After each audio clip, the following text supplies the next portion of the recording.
Good morning, sir. Good morning, all. AP Today 007 కి స్వాగతం. సిద్ధమంటూ జగన్మోహన్ రెడ్డి తన ప్రయత్నాలు తను చేసుకుంటా ఉంటే జగన్మోహన్ రెడ్డికి తెలియకుండా జగన్మోహన్ రెడ్డి మీద యుద్ధమే ప్రకటించారు. జగన్మోహన్ రెడ్డి ఎంతప్పటికీ కూడా తాను ప్రజలకు ఏదో చేశారని, ప్రజలు తనకే పట్టం కడతారనేటటువంటి ఆలోచనలో ఉన్నాడు. ఆయన ఏకైక ఎజెండా కూడా దానిలాగానే కనిపిస్తా ఉంది. కానీ ప్రత్యర్థులైనటువంటి తెలుగుదేశం పార్టీ వాళ్ళు సామ దాన భేద దండోపాయాలని ప్రయోగిస్తున్నారు జగన్మోహన్ రెడ్డి మీదకి. నేను నిన్న హైదరాబాద్ వెళ్ళటం జరిగింది. హైదరాబాద్ లో నాకు చంద్రబాబు సామాజిక వర్గానికి చెందినటువంటి మిత్రులు కొంతమంది నాతో సమావేశమయ్యారు. వాళ్ళు సరదాగా వాళ్ళు చెప్పినటువంటి విషయాలు మీతో ఈ వీడియోలో నేను షేర్ చేసుకుంటా ఉన్నా. వాళ్ళు ఏం చెప్తున్నారంటే,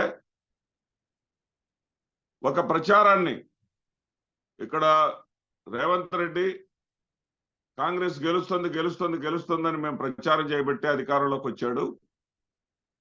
అదేవిధంగా ఆంధ్రప్రదేశ్ లో కూడా తెలుగుదేశం పార్టీ గెలుస్తోంది, వైఎస్ఆర్సీపీ ఓడిపోతుంది అనే ప్రచారానికి ప్రధానమైనటువంటి ప్రాధాన్యం మేము ఇస్తా ఉన్నాం.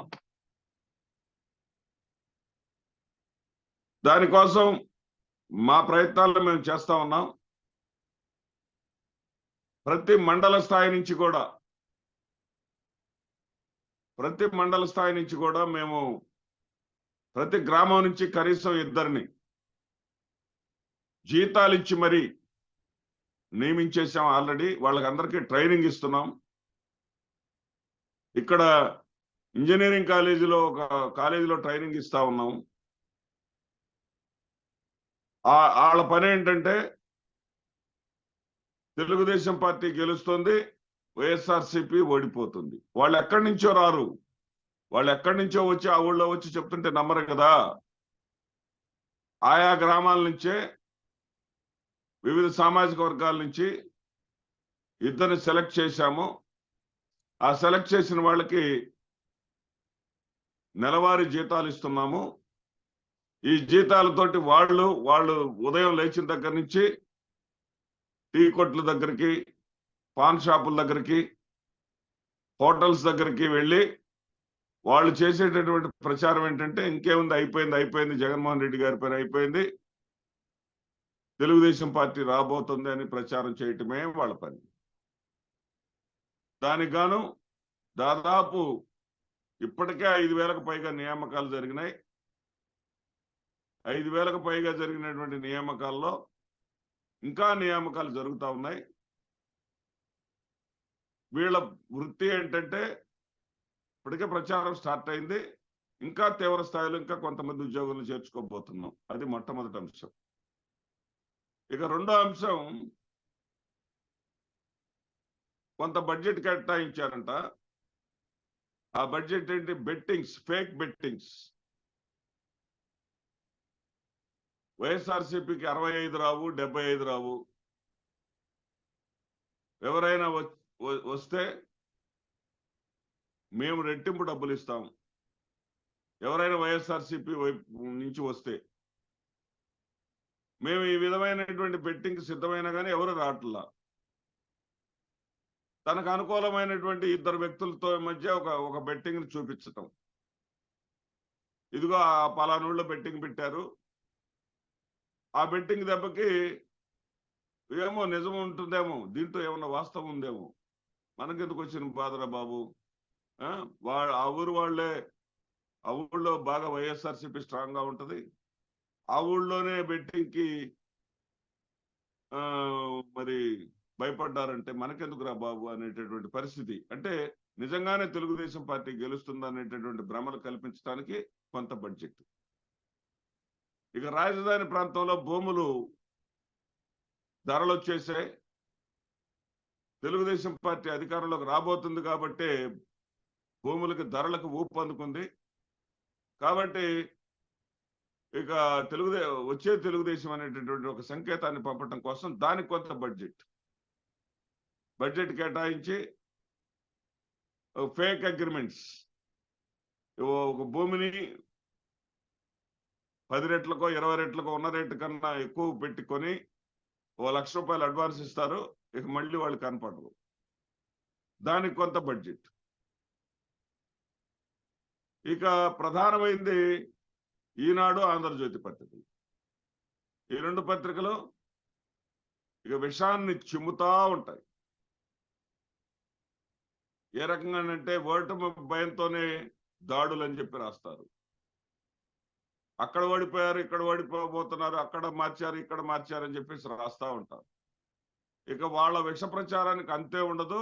ఇక వాళ్ళ దాంట్లో వార్తలే కనపడవు. వైఎస్ఆర్సీపీని ఓడించాలనేటటువంటి ఏకైక లక్ష్యం తప్ప వైఎస్ఆర్సీపీ ఓడిపోతుందని ప్రజల మెదడులోకి ఎక్కించేటటువంటి దురుద్దేశం తప్ప వాళ్ళ జర్నలిజంలో ఇంకా కొత్త అంశమే కనపడదు. మరి ఇంత దాడిని జగన్మోహన్ రెడ్డి గారు ఎట్లా ఎదుర్కోబోతున్నాడు అనేది $1 మిలియన్ ప్రశ్న. జగన్మోహన్ రెడ్డి గారు చాలా తెలివిగా డైవర్ట్ కూడా చేస్తా ఉన్నారు. ఇప్పుడు వాళ్ళేమో చాప కింద నీరులాగా మరి భూముల రేట్లు పెరగకపోయినా కృత్రిమంగా పెరిగినట్లు చూపించడానికి ఒక బడ్జెట్, మరి ఇంటింట ప్రచారం చేసే ఫేక్ ప్రచారం చేయడానికి ఒక బడ్జెట్, మరి బెట్టింగ్స్ అధికారంలోకి రాబోతుంది తెలుగుదేశాన్ని పెట్టడానికి ఒక బడ్జెట్. ఇన్ని రకాలుగా శత విధాలుగా వాళ్ళు పోరాడుతూ ఉంటే జగన్మోహన్ రెడ్డి గారు సిద్ధం సభలు పెట్టుకుంటూ కార్యకర్తలు సిద్ధం కమ్మని అడుగుతూ నాకు ఇది సరిపోతుందిలే అన్నట్టుగా ఉన్నారు. ఇక్కడ జగన్మోహన్ రెడ్డి గారు గమనించాల్సినటువంటి విషయం ఏంటంటే పేదవాడు ఎప్పుడూ తప్పు చేయడు. పేదవాడు చిన్న విశ్వాసాన్ని ఎప్పటికైనా చూపిస్తాడు. పేదవాడు జగన్మోహన్ రెడ్డికే ఓటు వేస్తాడు. ఏ ఆర్థిక ప్రయోజనం పొందిన ప్రతి ఒక్క వ్యక్తి కూడా జగన్మోహన్ రెడ్డి గారికే ఓటు వేస్తాడు. కానీ జగన్మోహన్ రెడ్డి గారు వైఎస్ఆర్సీపీ వాళ్ళు తెలుసుకోవాల్సినటువంటి ప్రధానమైనటువంటి అంశం ఏంటంటే ఒక పేదవాడు, ఒక చిన్నవాడు, ఒక నిమ్న కులస్తుడు ఖచ్చితంగా సమాజంలో అగ్రవర్ణాల వాళ్ళ మాటలకు ప్రభావితం అవుతారు అన్న విషయాన్ని గుర్తుపెట్టుకోవాలి. మా మాస్టర్ చెప్పారా, మా పంతులు గారు చెప్పారా, మా అయ్య గారు చెప్పారా, మా ఆఫీసర్ గారు చెప్పారా, ఏమి లేదంట జగన్మోహన్ రెడ్డి గారి పాలన. మన డబ్బులే మనకిస్తున్నారంట, మనకిచ్చేది 10 పైసలేనంట, మన దగ్గర దొబ్బేది 90 పైసలు అంటారా. ఇలాంటి ప్రచారాన్ని ఉన్నత వర్గాల వాళ్ళ ద్వారా ఈ పేదవాళ్ల మెదళ్లలో కూడా ఎక్కించేటటువంటి ప్రక్రియ వేగంగా జరుగుతా ఉంది. దీనికి విరుగుడు జగన్మోహన్ రెడ్డి గారు ఏ విధంగా వేస్తారు? జగన్మోహన్ రెడ్డి గారు విరుగుడు వేసేటటువంటి ప్రయత్నం చేసేటటువంటి పని కూడా లేకుండా జగన్మోహన్ రెడ్డి గారిని తప్పుదారిని పట్టిస్తా ఉన్నారు. ఉదాహరణకి భువనేశ్వరి నోటమట కుప్పం కుప్పం ఆయనకు రెస్ట్ ఇద్దామా అనగానే అదొక పెద్ద అంశంగా తీసుకొని దాన్ని చేశారు. దానికి కౌంటర్లు ఇవ్వటం. పవన్ కళ్యాణ్కి అపాయింట్మెంట్ రాకపోయేసరికి ఢిల్లీ బయలుదేరుతాడు, ఆగిపోతాడు, అదొక అంశం. వాటి మీద చర్చలు మనకెందుకు? ఇప్పుడిప్పుడే ఆంధ్రప్రదేశ్ రాష్ట్రంలో అభివృద్ధిని ప్రజలు గుర్తిస్తా ఉన్నారు. ఆంధ్రప్రదేశ్ రాష్ట్రంలో శరవేగంగా అభివృద్ధి జరుగుతున్నటువంటి అంశాలను ప్రజల ముందు ఉంచేటటువంటి ప్రయత్నం కొన్ని సంస్థలు చేసినాయి. ఇప్పటి వరకు కొన్ని స్వచ్ఛంద సంస్థలు ముందుకు వచ్చినాయి. వాటిలో నేను కూడా కొన్ని కార్యక్రమాలను నేను కూడా పాల్పంచుకోవడం జరిగింది. ఆ తర్వాత ప్రజలు కొంచెం ఆలోచిస్తున్నటువంటి తరుణంలో రాజకీయ పరంగా ఈ యొక్క ట్రాష్ తో కూడినటువంటి విమర్శల కన్నా కన్స్ట్రక్టివ్ గా ఇదిగో ఇప్పుడు తాజాగా 60,700 కోట్ల పెట్టుబడితోటి ఒక పెద్ద పరిశ్రమ విశాఖపట్నానికి వచ్చేసింది. శరవేగంగా పనులు జరుగుతా ఉన్నాయి. ఇలాంటి అన్నిటి పాజిటివ్ అంశాలన్నింటినీ చెప్పుకుంటూ చంద్రబాబు నాయుడు ఏమి చెప్పుకోవటానికి ఏమి లేదు, మేము ఇది చేశామనే దాన్ని ప్రతిరోజు ప్రజెంటేషన్ ఇవ్వాల్సినటువంటి పరిస్థితి వైఎస్ఆర్సీపీకి ఎంతైనా ఉంది.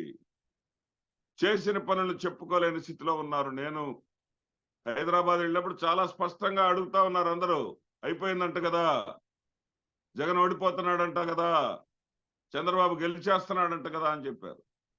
అంటే దాన్ని ప్రొజెక్షన్ చేసి ఉంచారు, ఎస్టాబ్లిష్ అయ్యింది. ఆ విధమైనటువంటి ఎస్టాబ్లిష్ అయి ఉన్న దానిని మరి డైల్యూట్ చేయాలి అంటే ఖచ్చితంగా జగన్మోహన్ రెడ్డి గారు చేసి సాధించినటువంటి విజయాలు ఎన్నో ఉన్నాయి. జన్మభూమి కమిటీలు లేకుండా మరి నేరుగా ఇంటికొచ్చి పింఛన్లు పొందుతున్నటువంటి అవ్వాతాతల యొక్క ప్రయోజనాలు లాంటివి. అదేవిధంగా ఫీజు రియంబర్స్మెంట్ లో 35,000 ఇచ్చి చేతులు దుడుపుకున్నటువంటి చంద్రబాబు నాయుడులా కాకుండా 3 లక్షల వరకు కూడా డబ్బులు ఇస్తున్నటువంటి ఈ యొక్క కొత్త ప్రభుత్వం యొక్క విధి విధానాలని ప్రజల్లోకి ఎప్పటికప్పుడు, ఎందుకంటే సత్యాన్ని కూడా చెప్పకుండా సత్యాన్ని కూడా పదే పదే చెప్పాల్సిన అవసరం ఉందని చెప్పేసి అంబేద్కర్ గారు చెప్పారు.